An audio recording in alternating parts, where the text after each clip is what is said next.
Frank, can you just expand on what you said about what OSU and Coach Boynton are going through and just your pride in seeing him work through that? Yeah, we live in a time where from afar everybody says, oh, they're no good because you just look at their record. When you actually study film for a living like I do, you can tell what teams are good and what teams are not good, regardless of record. I never look at teams' records. I can care less about that. I coach in this league. This is one of the great atmospheres, one of the great home court environments in the country. They've got a group of guys that have played a lot of high-caliber games in their career. Unfortunately, depth is a problem right now, and he's kept those kids together. I watch obviously anytime I can. I'm a fan of this league, so I watch the games in this league because I can. But once we get in conference play, I don't watch as much anymore. But you know, he keeps holding this thing together. He did last year. Think about the teams they beat last year, and the run that they made, and you know, Mike's got an unbelievable demeanor and spirit. I think that's been said publicly enough. And you see his kids play that way. They've lost like 3-4 really hard games. Like I watched their game a couple nights ago in Bedlam, and total control of that game, and then it just kind of fell apart there at the end. And to have those kids so geeked up and ready to go again, you know, it's a credit to him. It's a credit to those kids that have been through it, but it's also a credit to him. Obviously, you guys are going up against each other today, but have you been in touch with him during any of this or given him any advice? We've texted. You know, we've texted. I'm not one of those guys that I don't try to intervene my voice into other people's problems unless they need me. They know I'm there. He knows I'm here. He knows if he needs me, all he's got to do is reach out. And you know, we've exchanged texts over the last 2 years during the season. Just to bounce things off of me, for lack of better words, and then I kind of say stuff to him too and listen to him. It's you know, relationships aren't one way; they're two-way streets, and I'm going to tell you a little bit about Mike Boynton for those of you guys that are still trying to understand who he is out in this part of the country. You know, he's a Gamecock. Played at South Carolina. Got the chance to go back home, coach at his university. Well, unfortunately, in this business, there was change, and you know, they brought me in. I wasn't coming unless my staff came with me. So when I met with Mike, I explained to him. I said, Mike, I can't keep you. I didn't know him at the time. I knew who he was, but I didn't know him. I can't keep you. Blah blah blah blah blah. Well, there's a young man that ended up signing with us named Sindarius Thornwell the following year. If Mike Boynton, even though I didn't keep him, decided to tell Sindarius and his uncle, hey, go somewhere else, Sindarius don't come. Instead, that guy, I didn't help. I didn't give him a job. You know what I mean? We ended up as a university. Ray Tanner ended up creating a job for him, which is unbelievable.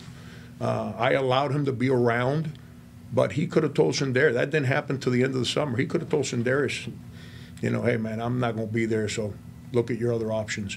Instead, he stayed. You know, that's the kind of human being that he is. He stayed right in the middle of that whole thing, and we ended up getting Sindarius, and his support had a lot to do with it. And that's coming from a guy who had no job at the time, you know, with a wife expecting a child. Think about that. Think about that. And you know, but that's who he is, and that's why I listened to him, because he's a man of unbelievable character. Frank, when that shot from Felipe goes up in the corner, especially after he just hit the one against Auburn, did you feel pretty good about that look? No, because we didn't execute what was called. Our guards today I'm just telling you, we're so bad. I don't want to diminish Mike's win. I don't want to do that. But we were bad yesterday. Like yesterday might have been the worst practice we've had since November. It was really bad. We didn't execute anything today. We were really bad, really, really bad. And we've been trained to play hard, but playing hard doesn't make you good. You know, that's a small component of being good. And we were not connected today. Mentally, we were not connected. We kind of did our own thing. You know, we tried to fight. I mean, we rebounded. We tried to be aggressive and all. But how many handshakes do they got to call you for before you realize that that's not a good play? You know? That is what it is. How much of that was a function of what Oklahoma State was doing? Did they do anything that took you off guard?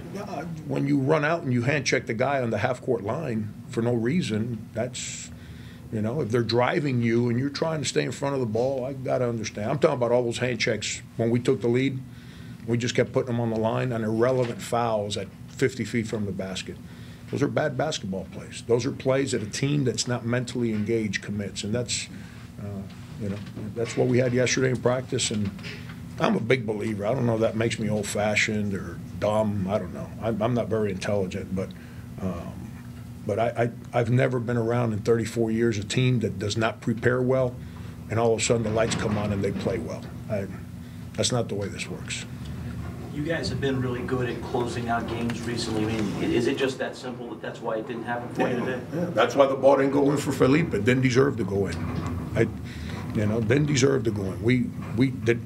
You know, I was going to end up calling a timeout, but then the clock was so low, I said, why call it? You know, but we didn't execute. We did not execute what we called. By the way, not only did we not execute, we had two guys arguing while the play was going on, after neither one did what they were supposed to do.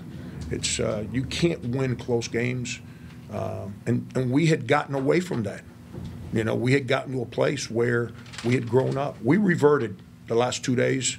We reverted back to who we were in November. And that, as a coach, that's disappointing. But that's part of the deal. That's when you depend on so many first-year guys, that's part of the deal. So what do you do as a coach now to just show them the tape and say, nice work, here we go, or what do you do next?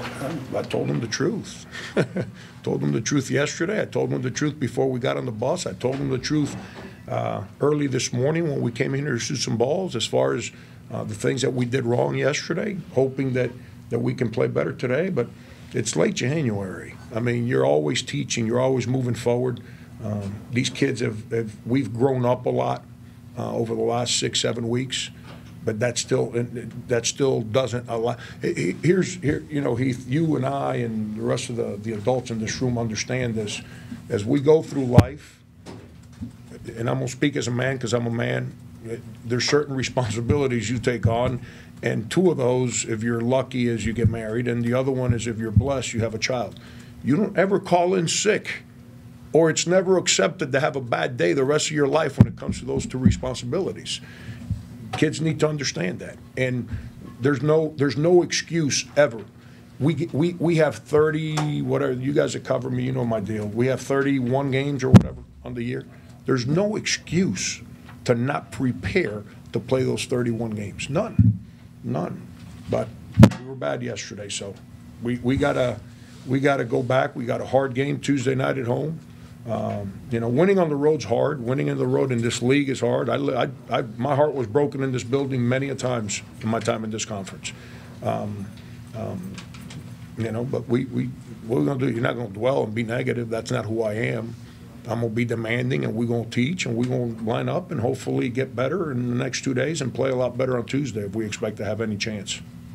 How would you assess y'all's defensive play against Waters? We're bad. It was awful. I mean, you know, scouting report said Yago was going to shoot threes from everywhere.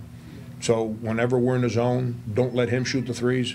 How many did we stand there and watch him shoot and see, like, hey, let's see if he can miss this one, you know?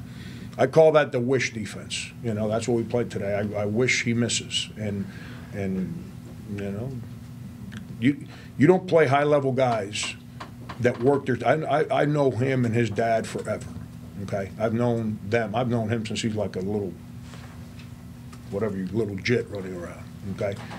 That young man has a work ethic that's second to none. He ain't missing shots. You let him shoot it, he ain't missing shots. And – our guys played the I wish defense, even though the scouting report for 2 days said don't give him shots because he's not going to miss. We weren't good. We were bad. Last question. Anybody else? Did anybody play well for you today? Man, I don't know. Maybe you can have an opinion better than me on that one. It's not like we didn't try. We tried, but we were mentally completely we did a lot of selfish things on offense and defense today. Well, same things we did yesterday. I don't get mad at mistakes. I get mad at people that are not mentally prepared to do what you coach them to do. That's what I get mad at. You know, Keyshawn's trying to figure stuff out. He's going to make some mistakes. But when guys don't do what you coach them to do, that's not good.